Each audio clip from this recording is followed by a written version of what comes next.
For the king of the road, there's Barracuda, with enough goodies to turn on and turn up in the winner's circle. Look. Hey guys, welcome back to Just Driven. Today we are going to introduce a new car to our channel. So this is a car that we've been talking about. This has been a car that has been on my bucket list for a long time. It is a 71 Barracuda. Now, it doesn't look much like a Barracuda right now. It's a car that, Alex and I have talked about building for quite a while. If you remember our 70 Roadrunner build using a modern mopar drivetrain, is something that we're going to do to this. This is nothing necessarily special when it comes to Barracudas. It is a small block 318 car. It does have some really nice options. It's a power window car. It was originally that sassy grass green. It had a white vinyl top and a white interior. It had power windows, air conditioning, power steering and brakes, and that's about it. Center console car, bucket seat car, but it had some rust issues.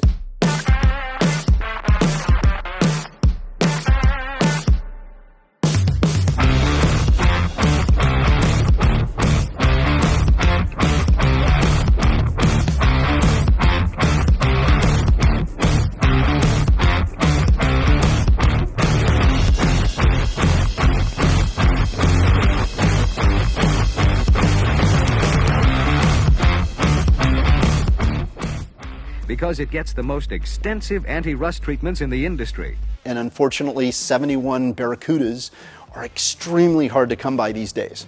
Now, it's not a real true Cuda. We're going to turn it into a Cuda. Some people will ask, what is the difference between a Barracuda and a Cuda? Here's how the 6 models line up for 71. Grand Coupe in hardtop model only. Cuda is offered in hardtop and convertible. With Barracuda, 6s and V8s in hardtop convert and 2-door coupe.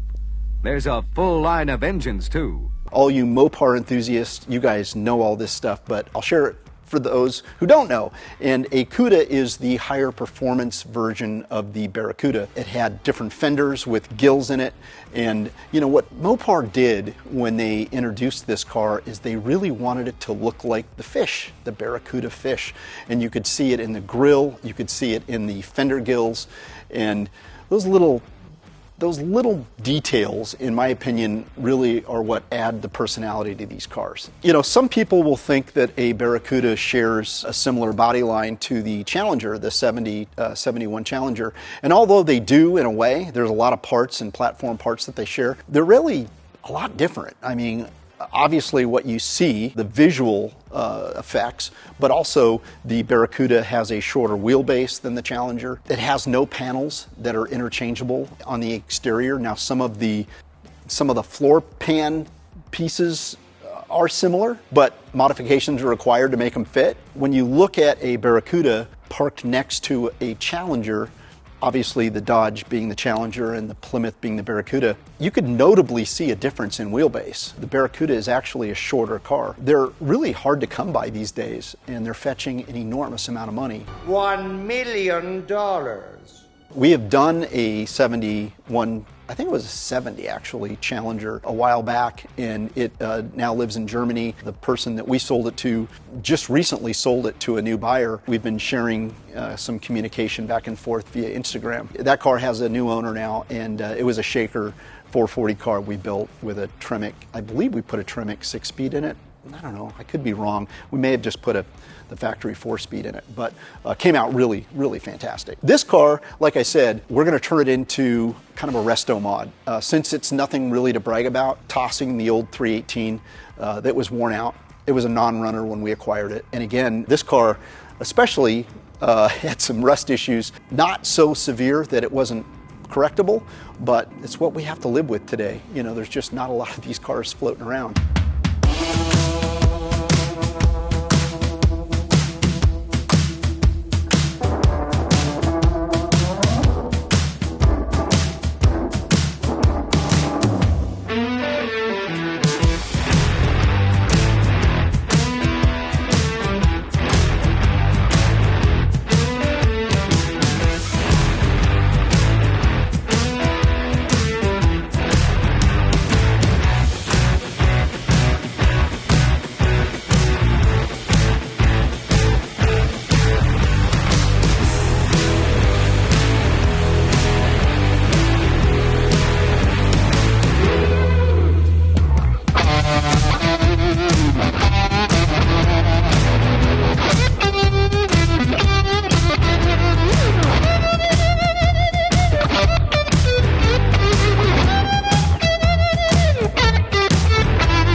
having acquired this one and knowing that I think we're getting a car delivered. Oh, the Eldo. The Eldo is back.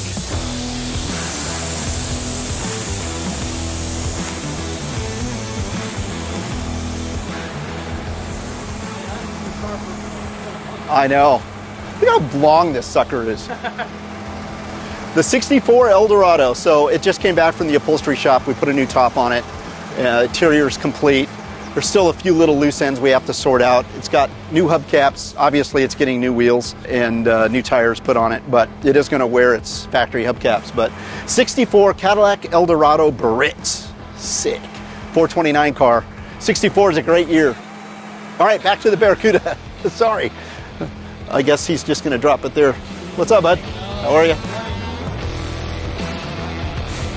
All right. Okay. Where were we? Sensory overload. Back to the Barracuda. As I said, the Dodge Challenger and the Plymouth Barracuda, although they have similar upbringings, a lot different in a lot of ways. The thing that I absolutely love about the 1971 Barracuda is it is the only Barracuda, it's the only year Barracuda that has the quad headlights. You can see there's a new look up front with new dual headlamps and new circular parking lights in the stone shield under the bumper. The new grills are exciting. Cuda here features a colored grille, available in 9 body colors. Very unusual. I absolutely love the quad headlights on the 71 Barracuda and Cuda. Like I said, we're going to install the Cuda fenders on this car, which have the gills in it, which, in my opinion, just really make the car. This car came from the Midwest.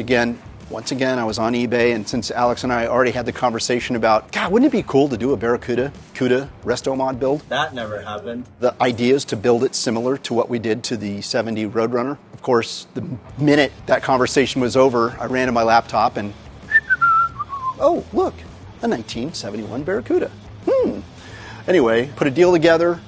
Shipped it out. I knew it was going to have some issues. Wasn't really too concerned about it. It looked pretty decent. It did sustain at some point a very minor interior fire. And what we think, now that we've had the car up on the rack, we've had it off the rack, we've had it up on the lift, we've realized that wherever this car was parked, at some point a small brush fire occurred near it. It somehow got up underneath the floor of the car and burned through the back seat and roasted the rear seat. And apparently the fire was quickly extinguished and the car was saved. Nothing that we couldn't deal with. The metal wasn't so severely fatigued that it wasn't fixable. We were going to do the floors and do the interior trunk, and turns out we're going to actually replace the entire roof skin. We're replacing a lot of the infrastructure around the package tray in the back. We were going to put new fenders on it anyway and put a new hood on it, and then we discovered some rust in the cowl, which is a common problem for these cars. Fortunately, AMD Auto Metal Direct supplies and provides some amazing sheet metal for this car. The left quarter panel had been replaced at one point in its life. Didn't square up to my liking, so we decided we were going to replace the left rear quarter panel, mindful of the fact that it already had some rust issues, so it just made sense for us to replace it anyway, and that way we could correct it and make it measure beautifully with good trunk gaps and things like that.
since we're making it into a resto mod, adding our vintage AC unit to it. We're adding a custom rack and pinion to it, and like I said, we're probably going to go in the way of a 6.4 liter SRT8. There's talk about us supercharging that. Alex has even suggested that the Hellcat supercharger could fit on the 6.4 liter motor. That never happened. So that's kind of exciting. I know there's been talk about, oh, why don't we just put a Hellcat motor and get a 6.2 liter Hellcat drivetrain in it.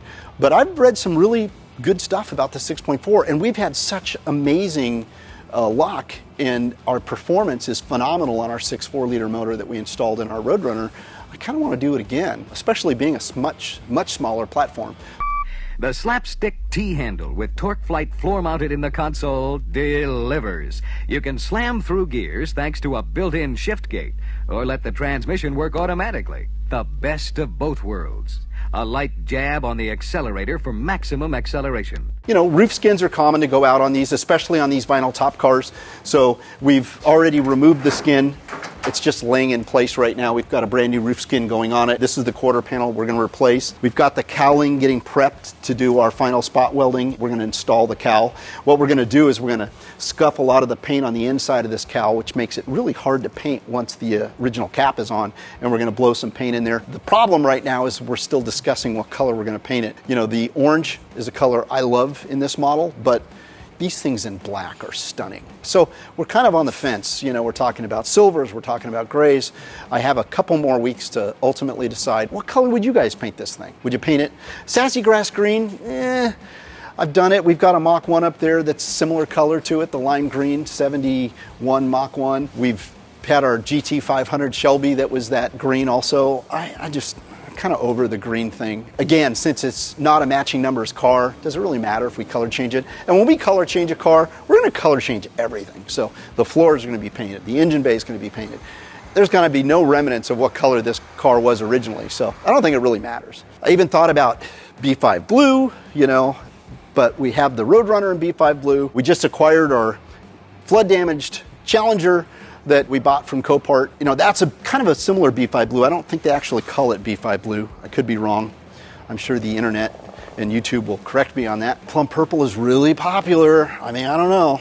So, you know, there's talk about putting the billboard graphics on the quarter panels. That's where the whole rear quarter panel is a graphic, and sometimes it'll say Hemi or it'll say 340. You know, these Barracudas, the CUDA version was often made in the 340 drivetrain, had a little 340 graphic kind of built into the billboard graphic. So still on the fence on whether we're going to put a vinyl top on it or not. Yes, it did have a vinyl top. Yes, we still have the moldings. Yes, they reproduce all those moldings.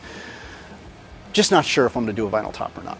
Yeah, so that's going to bring you up to speed on our 71 Barracuda build. We are going to try to document every aspect of this build, and as things get done, we're going to capture that on camera for you. Look forward to this thing getting on the ground with its own wheels under it soon. So, you know, more to follow. Tell us what you think. What drivetrain would you put in it? Thanks for being a subscriber. If you're not, please do so. A lot of stuff coming. Hopefully a lot of stuff we're going to share with you in the Fast and Furious world, because we have some exciting news going on in that category of our business, and we'll talk to you soon.